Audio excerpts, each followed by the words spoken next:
मैं तुहानूं एक विश्वास दिवाउणा है, वाहिगुरू जिस तरीके दे नाल तुहाडी बाह फड़ के अंदोलन चला रहा है, मैं इहदे नाल गल करदे कि अंदोलन जितांगे, जित के तुहाडी झोली च पावांगे। जमीन तुहाडी है, इहनूं जमीन नूं बचाउण वास्ते लड़ रहे हैं। पर मेरी बेनती है कि इदू अगला अंदोलन जिहड़ा होना वो तुसीं लड़ना है, ਉਹਦੇ वास्ते तैयारी करने की लोड़ है। इदू अगला अंदोलन होना की है ਉਹਨੂੰ समझण की लोड़ है। मैं ਇਹਦੇ ਤੇ 2 मिनट ਤੁਹਾਡੇ ਨਾਲ ਗੱਲ ਸਾਂਝੀ करनी है। बड़ा वधिया माहौल जिहा ਬਣਿਆ, ਸਾਡੇ किसान आगू ਤੁਹਾਨੂੰ सुचेत भी कर रहे हैं, बिलों के बारे दस रहे हैं, सरकार के बारे दस रहे हैं, नीतियों के बारे दस रहे हैं, तो साडे जिन्ने भी कलाकार भरा ने वो अपना पूरा सहयोग नाल दे रहे हैं।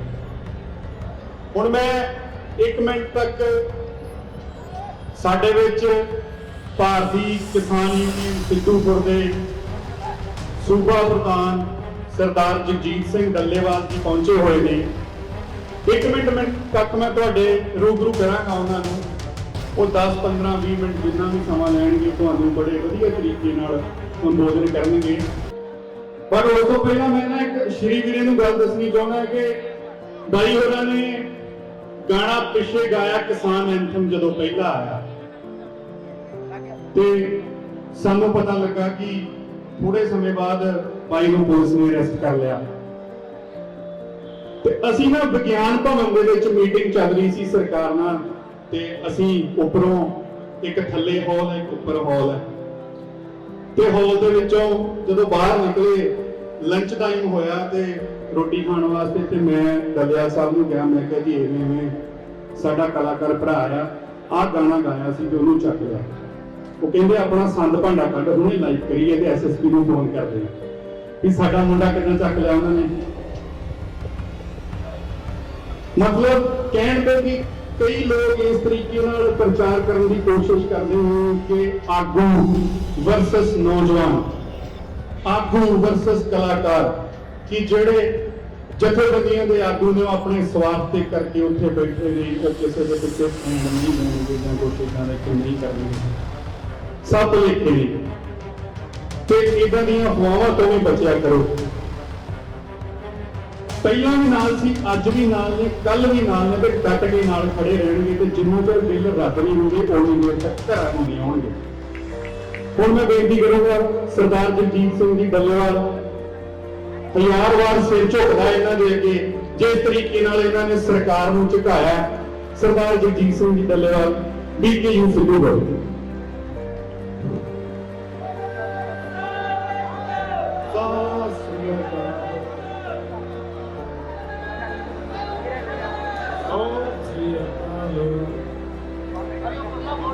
परम सत्कारयोग मेरे बहुत ही प्यारे नौजवान, मेरे बुजुर्ग भी, मेरे सत्कारयोग बेटियां, छोटे छोटे बच्चे, फतेह प्रवान करो। वाहिगुरू जी का खालसा, वाहिगुरू जी की फतेह। अज जिस तरीके दे नाल मैं ऐसे इकट्ठ दे विच, जिस वेले तुहाडा एक प्रोग्राम बन रहा सी ना इत्थे इकट्ठ करन दा, ते बलजीत होरां ने मैनूं कहा भी अंकल जी आपां जाना है, नौजवान इकट्ठे करने हैं, तुसीं जरूर समा कढिओ। मैं कहा भी चाहे कुछ भी है मैं हाज़री जरूर भरूंगा। ते मेरे प्यारे नौजवानों, मैं तुहाडे नाल 2-4 गल्लां मेरा दिल कहंदा है भी अज मैं वो गल्लां करां तुहाडे नाल ਜਿਹੜੀਆਂ बहुत इंपोर्टेंस रखदियां तुहाडी जिंदगी लई। ते मैं नाल दी नाल ਜਿਹੜੇ मेरे कलाकार बच्चे ने इन्हां नूं भी मैं एक बेनती करा कि प्यारिओ, ਜਿਹੜੀਆਂ मैं 2-4 5-7 गल्लां दसणीਆਂ तुहाडे नाल साझीਆਂ करਨੀਆਂ है, किरपा करके इहनूं कलमबद्ध करन दी कोशिश करिओ हुण, क्योंकि आदमी दा पता कोई नहीं, आदमी ने किदों इस जहान तो चले जाना। और ये गल्लां तुहाडे नाल मैं अज मेरा दिल करदा कि वो साझीਆਂ करा ਜਿਹੜੀਆਂ ਤੁਹਾਡੇ ਨਾਲ ਕਦੇ ਕਿਸੇ ਨੇ ਸਾਂਝੀਆਂ ਨਹੀਂ ਕੀਤੀਆਂ, ਤੇ ਮੇਰਾ ਖਿਆਲ ਹੋਰ ਆਉਣ ਵਾਲੇ ਸਮੇਂ ਸਾਂਝੀਆਂ ਵੀ ਨਾ। ਜਿਵੇਂ ਬਲਜੀਤ ਨੇ ਇੱਕ ਗੱਲ ਕੀਤੀ ਸੀ ਕਿ ਉਸ ਦਿਨ ਜਿਸ ਦਿਨ ਇਹ ਮੁੰਡੇ ਤੇ ਸਾਨੂੰ ਪਤਾ ਲੱਗਿਆ ਕਿ ਤਸ਼ੱਦਦ ਕਰ ਰਹੀ ਹੈ ਸਰਕਾਰ, ਜੋ ਸਾਡਾ ਬਣਦਾ ਸੀ ਉਹ ਵੀ ਕਰਿਆ। ਕੱਲ ਦੇ ਸਾਡੇ ਮੁੰਡੇ ਗਏ ਨੇ ਤਾਮਿਲਨਾਡੂ, ਸਾਈਕਲ ਰੈਲੀ ਕਰ ਰਹੇ ਨੇ, ਉਹ ਤੁਹਾਡੀ ਕਿਸਾਨੀ ਦੇ ਹੱਕ 'ਚ।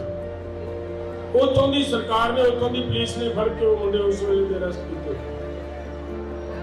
ਰਾਤ ਫਿਰ ਉਹੀ ਟਾਈਮ ਸੀ ਜਦੋਂ ਮੇਰੇ ਕੋਲੇ ਗੱਲ ਆਈ। ਰਾਤ ਨੂੰ ਅਸੀਂ ਉਹਦੇ ਤੇ ਬੋਲੇ ਆ, ਤੇ ਕੱਲਾ ਬੋਲੇ ਨਹੀਂ, ਪੰਜਾਬ ਗਵਰਨਮੈਂਟ ਨੂੰ ਇਹ ਗੱਲ ਕਹੀ ਹੈ ਕਿ ਪਤਾ ਕਰੋ ਕਿਤੇ ਸਾਡੇ ਮੁੰਡੇ ਦਾ ਨੁਕਸਾਨ ਨਾ ਹੋ ਜਾਏ, ਉੱਤੇ ਕਿਤੇ ਨਾ ਹੋਵੇ ਉੱਥੋਂ ਦੀ ਕਹਾਣੀ ਇੱਥੇ ਆ ਖੜੀ ਹੋਵੇ ਪੰਜਾਬ ਦੇ ਵਿੱਚ। ਤਾਂ ਮੇਰੇ ਦੋਸਤੋ, ਬੱਚੇ ਸਾਡੇ ਆ। ਮੈਂ ਤੁਹਾਨੂੰ ਇੱਕ ਵਿਸ਼ਵਾਸ ਦਿਵਾਉਣਾ,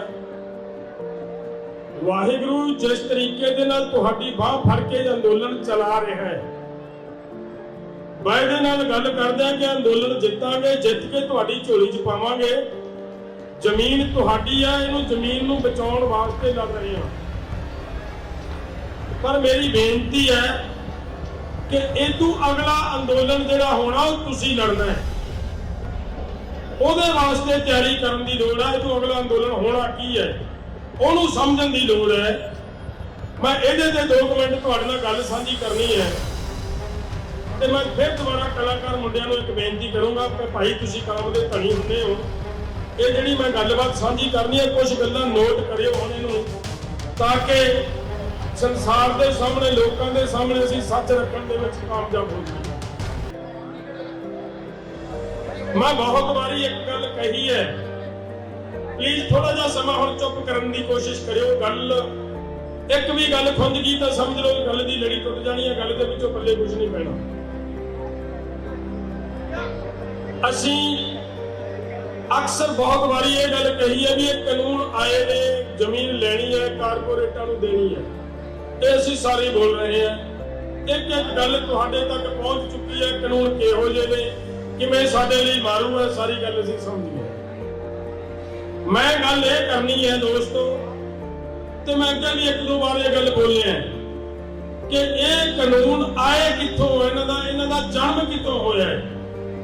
ਇਸ ਗੱਲ ਨੂੰ ਸਮਝੀਏ। ਜਿਹੜਾ ਤੁਸੀਂ ਸਾਰੇ ਨੈਟ ਚਲਾਉਣੇ ਹੋ, ਮੇਰਾ ਖਿਆਲ ਹੈ ਗੂਗਲ ਸਾਰੇ, ਮਤਲਬ ਮੈਂ ਤਾਂ ਬੁੜਾ ਹੋ ਗਿਆ, ਮੈਨੂੰ ਤਾਂ ਮਨ ਨਹੀਂ, ਮੈਂ ਤਾਂ ਕੋਈ ਹੋਰ ਸੋਰਸਾਂ ਤੋਂ ਪੜ੍ਹੀਆਂ ਗੱਲਾਂ ਹੈ, ਲੇਕਿਨ ਤੁਹਾਡੇ ਦਾ ਕੋਲੇ ਪਿਆ ਨੈਟ ਤੋਂ ਜਦੋਂ ਮਰਜ਼ੀ ਖੋਲ ਲਿਓ ਇਹ ਗੱਲਾਂ। ਇਹ ਕਾਨੂੰਨ ਬੱਚਿਓ ਨਿਕਲੇ ਆ ਗੈਂਟ ਚੋਂ ਨਿਕਲੇ ਨੇ। ਇਹਨਾਂ ਕਾਨੂੰਨਾਂ ਦੀ ਜਿਹੜੀ ਮਨਸ਼ਾ ਹੈ ਉਹ ਇਹ ਹੈ ਕਿ ਦੇਸ਼ ਦੇ ਅੰਦਰ ਕਿਸਾਨ ਨੂੰ ਦਿੱਤੀ ਜਾਂਦੀ ਹਰ ਤਰ੍ਹਾਂ ਦੀ ਸਹੂਲਤ ਬੰਦ ਕੀਤੀ ਜਾਏ, ਖਤਮ ਕੀਤੀ ਜਾਏ।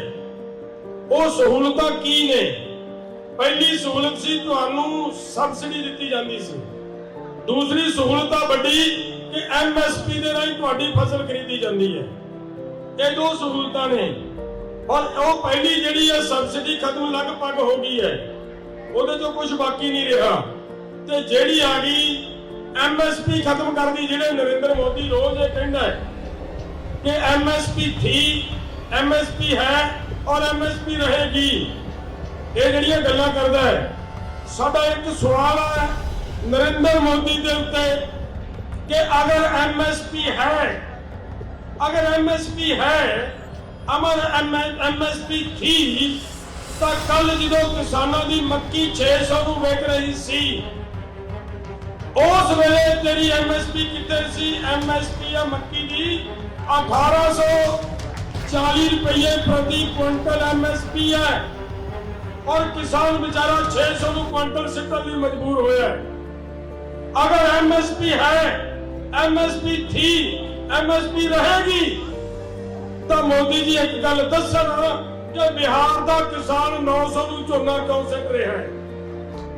ਕਿਉਂ ਸਿੱਟ ਰਿਹਾ ਵਿਚਾਰਾ 900 ਨੂੰ ਕਿਸਾਨ? ਤੇ ਮੇਰੇ ਦੋਸਤੋ, ਜਿਹੜੇ ਹਾਲਾਤ ਉੱਥੇ ਪੈਦਾ ਹੋਏ ਨੇ ਉਹ ਪੂਰੇ ਦੇਸ਼ ਦੇ ਅੰਦਰ ਪੈਦਾ ਕਰਕੇ ਸਸਤਾ ਮਜ਼ਦੂਰ ਕਾਰਪੋਰੇਟ ਲੋਕਾਂ ਨੂੰ ਦੇਣ ਦੀ ਇੱਕ ਨੀਤੀ, ਇੱਕ ਪਾਲਿਸੀ ਦੇ ਤਹਿਤ ਸਾਰਾ ਕੁਝ ਹੋ ਰਿਹਾ ਹੈ। ਤਾਂ ਮੈਂ ਗੱਲ ਕੀਤੀ ਸੀ, ਹੁਣ ਧਿਆਨ ਰੱਖਿਓ ਗੈਟ ਦੀ। ਗੈਟ ਦਾ ਫਾਰਮਾ ਚਾਹੇ ਪੜਿਓ ਮੇਰੇ ਨੌਜਵਾਨੋ, ਧਿਆਨ ਦਿਓ ਤੇ ਤੁਸੀਂ ਕਲਾਕਾਰ ਮੁੰਡਿਓ, ਤੁਸੀਂ ਵੀ ਗੈਟ ਦਾ ਫਾਰਮਾ ਚਾਹੇ ਪੜ੍ਹ ਲਿਓ। ਉਹਦੇ ਚ ਲਿਖਿਆ ਹੈ ਕਿ ਕਿਸਾਨਾਂ ਨੂੰ ਦਿੱਤੀ ਜਾਂਦੀ ਹਰ ਤਰ੍ਹਾਂ ਦੀ ਸਹੂਲਤ ਬੰਦ ਕਰੇ ਭਾਰਤ ਸਰਕਾਰ, ਔਰ ਉਸੇ आधार के उत्ते गैट के अंदर WTO के अंदर केस पाया अमेरिका ने तुहाडे ते भारत के उत्ते कि भारत अपने किसानों को MSP देनी बंद करे।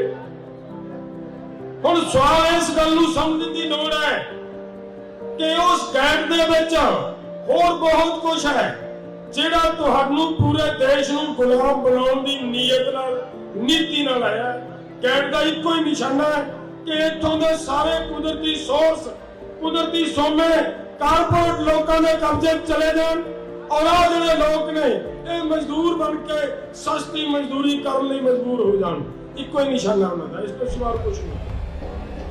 हुण सवाल इत्थे पैदा हुंदा है कि अगर एडा माड़ा गैट की एक गल होर समझ लो, तुहानूं होर पता लग जू भी किड्डा माड़ा है। गैट के अंदर लिखिया है कि अगर भारत के संविधान का कोई कानून गैट के नियम गैट के कानून के नाल टकराउंदा है तो भारत को आपके संविधान का कानून बदलना पड़ेगा, गैट का कानून नहीं बदलिया जाएगा। समझो जो गल, ਇਹਦਾ मतलब भारत का संविधान भी आजाद नहीं, भारत का संविधान भी इन्होंने बेईमाना ने उस गैट का गुलाम करता। समझ लग रही है मेरी गल जी सारिਆਂ ਨੂੰ? तो भी नौजवानों समझ आ रही है ना सारिਆਂ ਨੂੰ मेरी गल जी? मैं गैट का भारत का संविधान भी अज गुलाम करता है लोगों ने।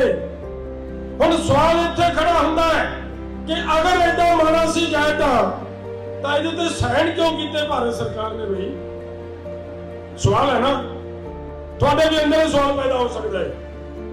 और मेरे दोस्तों, जिस वेले गैट का खंडा होंदा भारत कोले, उस वेले भारत सरकार के अंदर प्रिंसीपल सैकटरी सीगा भारत सरकार का SP शुक्ला, ना याद कर लियो। SP शुक्ला वो आदमी भारत सरकार को सुजेस्ट करता है कि बिल्कुल ये मैंबर नहीं बनना चाहिए, देश लिए अति घातक है। ओदी सुजेशन दे उत्ते एक कमेटी बनती है, MPs की कमेटी बनती है, उस कमेटी की भी रिकमेंडेशन आ जाती है कि भारत को ये मैंबर नहीं बनना चाहिए। तो जो कमेटी की रिकमेंडेशन आ जाती है फिर तो सवाल ही नहीं पैदा होता कि भारत को ओदा मैंबर बनना। पर भारत मैंबर फिर भी बनया प्यारिओ 15 दिसंबर 1994 ਨੂੰ ਭਾਰਤ ਦੇ ਸਾਈਨ ਹੁੰਦੇ ਉਹਦੇ ਤੇ। ਕਿਵੇਂ ਹੋਏ ਮੇਰੇ ਦੋਸਤੋ? ਜਦੋਂ ਇਹ ਸਾਰਾ ਘਟਨਾਕ੍ਰਮ ਹੋਇਆ, ਕਮੇਟੀ ਨੇ ਕਹਿਤਾ ਕਿ ਇਹਦੇ ਮੈਂਬਰ ਨਹੀਂ ਬਣਨਾ, ਤਾਂ ਉਸ ਵੇਲੇ ਇੱਕ ਲੈਟਰ ਆਉਂਦਾ, ਚਿੱਠੀ ਆਉਂਦੀ ਹੈ ਵਰਲਡ ਬੈਂਕ ਤੋਂ ਭਾਰਤ ਸਰਕਾਰ ਨੂੰ ਕਿ SP ਸ਼ੁਕਲਾ ਨੂੰ ਇਸ ਪਦਵੀ ਤੋਂ ਹਟਾਇਆ ਜਾਵੇ ਔਰ ਇਹਦੀ ਥਾਂ ਤੇ ਅਨਵਰ ਅਲ ਹੁੱਡਾ ਨੂੰ ਲਾਇਆ ਜਾਵੇ। और साडी भारत सरकार गोडे टेक के SP शुक्ला नूं ओहदी पदवी तो हटाउंदी है और अनवर हुड्डा नूं लाया जांदा है। ते अनवर हुड्डा दे नाल अगे की हुंदा है?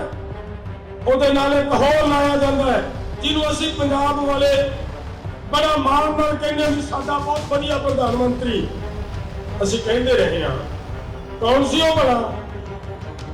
मनमोहन सिंह। बिना इलेक्शन लड़े तो उस वेले की सरकार के अंदर उस मनमोहन सिंह नूं की बनाया सी भला? खजाना मंत्री। खजाना मंत्री बनाया गया बगैर इलेक्शन लड़िया। उन्होंने खजाना मंत्री बना के 2 आदमी मगर लाते। नरसिम्हा राव की सरकार सी, भुलेखे च ना रह जो नरसिम्हा राव की सरकार सी उस वेले। नरसिम्हा राव ने दिमाग घुमा के ये 2 आदमियों ने साइन करवाए उस गैट के उत्ते मेरे दोस्तों, और वो गैट के उत्ते साइन होए। और उस गैट ने के लागू किदों होना सी? 2004 जिस वेले 2004 दे विच वो गैट ने लागू होना सी, उस वेले फिर प्रधानमंत्री वो चाहिए सी जिहड़ा उन्हां दीयां पॉलिसियां नूं लागू करदा, उन्हां दीयां नीतियां नूं लागू करदा। डॉक्टर मनमोहन सिंह दा भी तुसीं हिस्ट्री पढ़दे हो किते, ਉਹ ਜਿਹੜੀ ਵਰਲਡ ਬੈਂਕ ਦੇ ਵਿੱਚ ਡੈਪੂਟੇਸ਼ਨ ਤੇ ਰਹਿ ਕੇ ਆਇਆ, ਉਹਨਾਂ ਦਾ ਕੀ ਕਹਾਂ ਮੈਂ ਜਿਹਨਾਂ ਲੋਕਾਂ ਨੂੰ ਉਹਨਾਂ ਦੇ ਅੰਦਰ ਰਹਿ ਕੇ ਉਹਨਾਂ ਦਾ ਬਣ ਕੇ ਆਇਆ ਔਰ ਭਾਰਤ ਨੂੰ ਵੇਚਣ ਦੀ ਤਿਆਰੀ ਕਰਕੇ ਆਏ ਲੋਕ। तो मेरे दोस्तों फिर उस वेले अगे जाके 2004 के समय दे उत्ते उन्हें लागू होना गैट ने पूरी तरह ते सन 2000 दे विच प्यारिओ सन 2000 दे विच एक एग्रीकल्चर पॉलिसी बनती है। उस एग्रीकल्चर पॉलिसी दे विच लिखिया है कि भारत की खेती बड़ी छोटी है, इत्थे घट्टो घट 10-10 हज़ार एकड़ दे 15-15 हज़ार एकड़ दे फार्म तैयार किए जान और इन्हां किसानां नूं खेती चों बाहर कढिया जाए।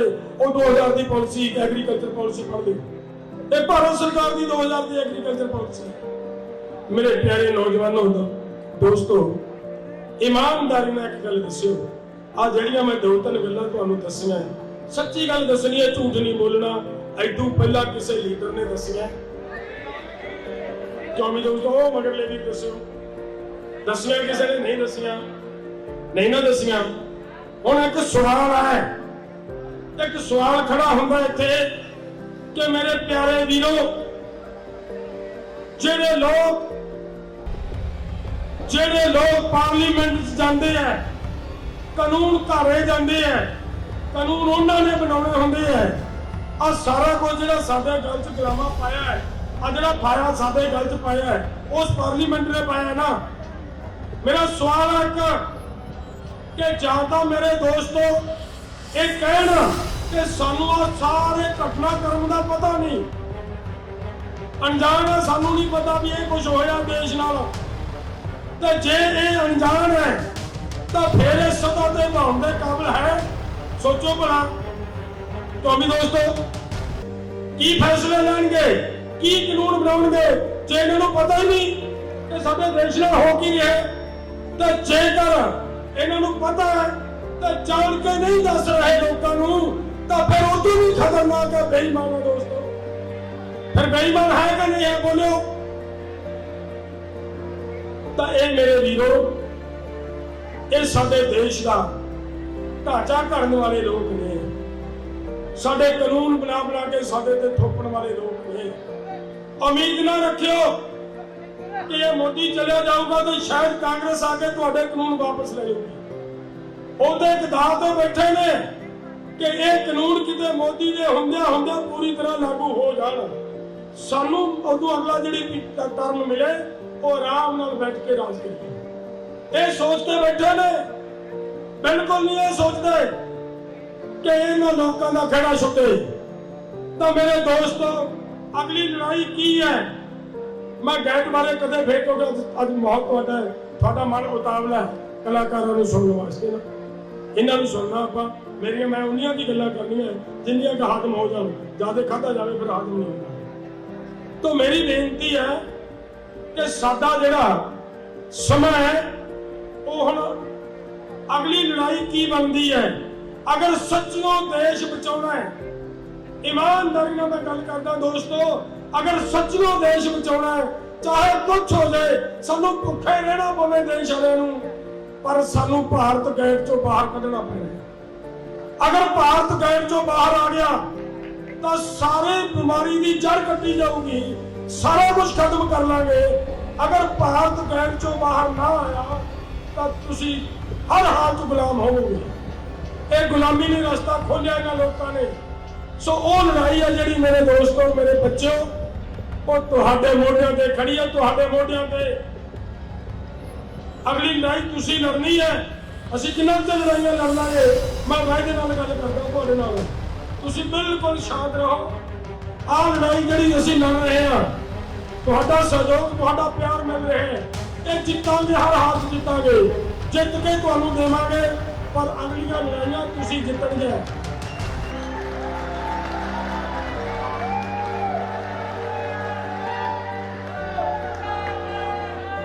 इस तो अगलियां लड़ाइयां नौजवानों वो तुसी लड़नियां ते तुसी जितणियां। बल सिख लियो बस एक गल दा,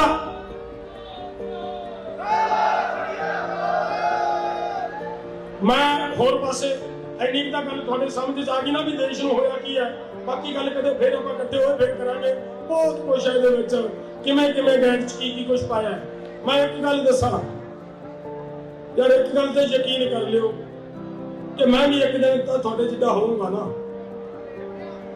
ਮੈਂ ਵੀ ਤੁਹਾਡੇ ਵਿੱਚ ਜਿੱਡਾ ਸੀਗਾ ਕਦੇ, ਤੇ ਮੈਂ ਉਦੋਂ ਦਾ ਹੀ ਅੰਦੋਲਨ ਕਰਦਾ ਆ ਰਿਹਾ, ਉਦੋਂ ਦਾ ਹੀ ਲੜਾਈ ਲੜਦੇ ਆ ਰਹੇ ਆ, ਬਹੁਤ ਲੜਾਈਆਂ ਲੜੀਆਂ।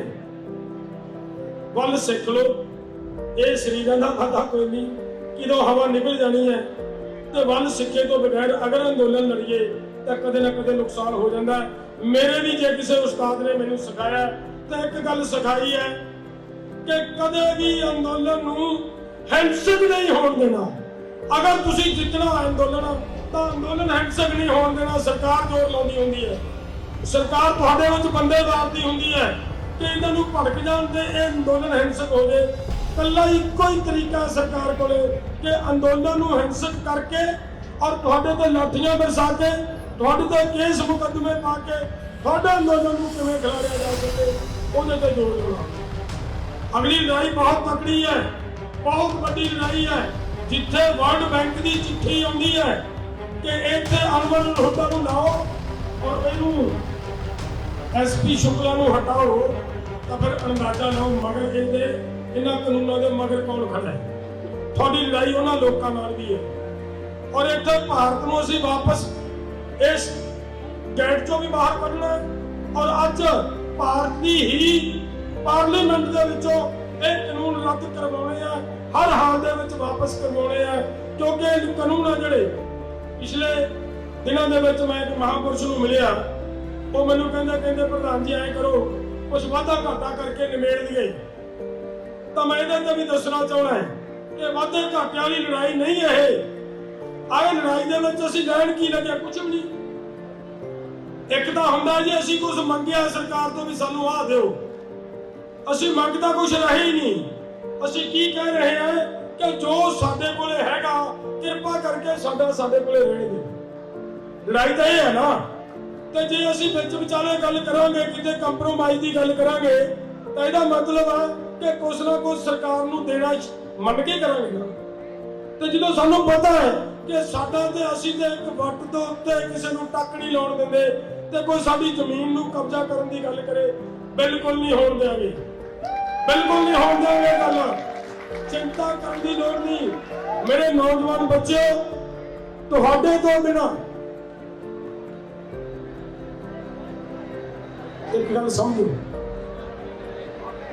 ਸਾਨੂੰ ਜ਼ਮੀਨ ਜਿੱਦਾਂ ਤੁਸੀਂ ਹੋ ਏਡਾ ਮੇਰੇ ਵੀ ਹੈਗਾ। ਮੈਨੂੰ ਜ਼ਮੀਨ ਦੀ ਤਾਂ ਲੋੜ ਹੈ ਜੇ ਮੇਰਾ ਉਹ ਹੈਗਾ।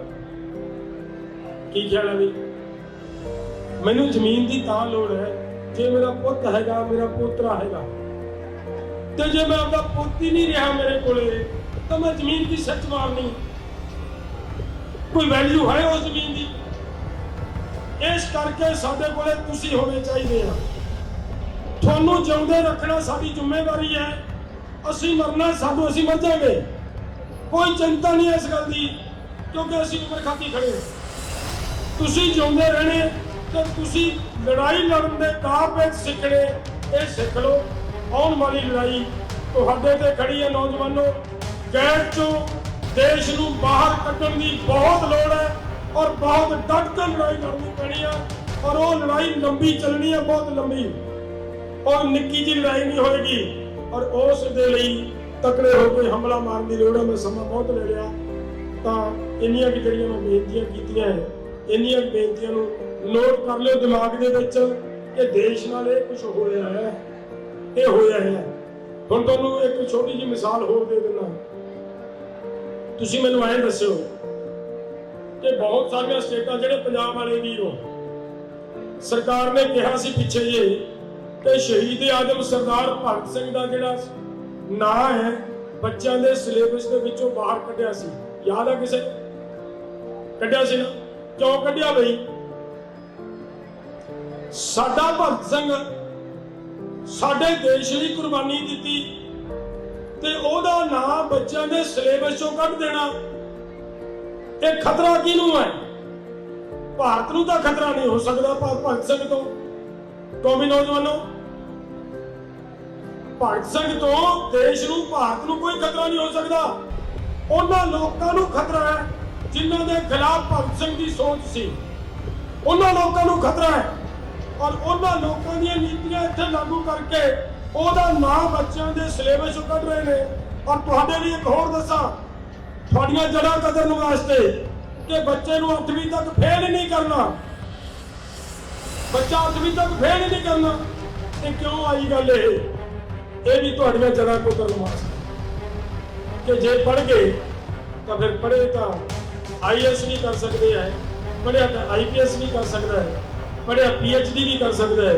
ਤੇ ਇਹਨਾਂ ਲੋਕਾਂ ਨੂੰ ਜਿਨ੍ਹਾਂ ਦੇ ਕੋਲ ਗਿਆਨ ਹੀ ਕੋਈ ਨਹੀਂ, ਉਹਨਾਂ ਨੂੰ ਫਿਰ ਇਹ ਗੱਲ ਕਿਦੋਂ ਕਰਨ ਦੇਣਗੇ? ਇਸ ਕਰਕੇ ਇਹਨਾਂ ਦੀ ਵਿਦਿਆ, ਇਹਨਾਂ ਦਾ ਗਿਆਨ ਥੱਲੇ ਹੀ ਖਤਮ ਕਰ ਦਿਓ, ਤਾਂ ਕਿ ਇਹ ਆਉਣ ਵਾਲੇ ਸਮੇਂ ਦੇ ਵਿੱਚ ਗੂੰਗੇ ਕਮਲੇ ਬਣ ਕੇ ਸਾਡੇ ਮਗਰ ਲੱਗੇ ਫਿਰਨ।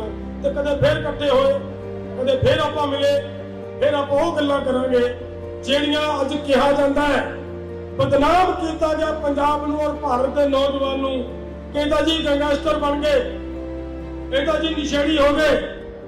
ਉਹ ਕਦੇ ਫੇਰ ਦੱਸੂਗਾ ਕਿ ਉਹ ਮੁੱਢ ਕਿੱਥੋਂ ਸੀ, ਉਹ ਕਿਉਂ ਸਾਡੇ ਬੱਚੇ ਗੈਂਗਸਟਰ ਬਣੇ। ਉਹ ਮੈਂ ਫਿਰ ਕਿਸੇ ਦਿਨ ਦੱਸ ਕੇ ਜਾਊਂਗਾ ਤੁਹਾਨੂੰ। ਉਹਦੇ ਵੀ ਮਗਰਲੇ ਪਾਸੇ ਰਾਜਨੀਤੀ ਆ, ਕਿਤੇ ਤੁਸੀਂ ਐਵੇਂ ਨਹੀਂ। ਸੋ ਮੇਰੀ ਇੰਨੀ ਬੇਨਤੀ ਪ੍ਰਵਾਨ ਕਰੋ ਨੌਜਵਾਨੋ, ਮੇਰੀਆਂ ਗੱਲਾਂ ਜੇ ਚੰਗੀਆਂ ਲੱਗੀਆਂ ਤੇ ਇੱਕ ਵਾਰੀ ਨਾਰਾ ਲਾ ਦਿਓ ਜ਼ੋਰ ਨਾਲ, ਪਤਾ ਲੱਗੇ ਕਿਸਾਨ ਏਕਤਾ ਜਿੰਦਾਬਾਦ, ਦੇਸ਼ ਭਰ ਦੇ ਕਿਸਾਨ ਨੂੰ ਇੱਕ ਹੋ ਜਾਓ। ਬਹੁਤ ਬਹੁਤ ਧੰਨਵਾਦ। ਵਾਹਿਗੁਰੂ ਜੀ ਕਾ ਖਾਲਸਾ, ਵਾਹਿਗੁਰੂ ਜੀ।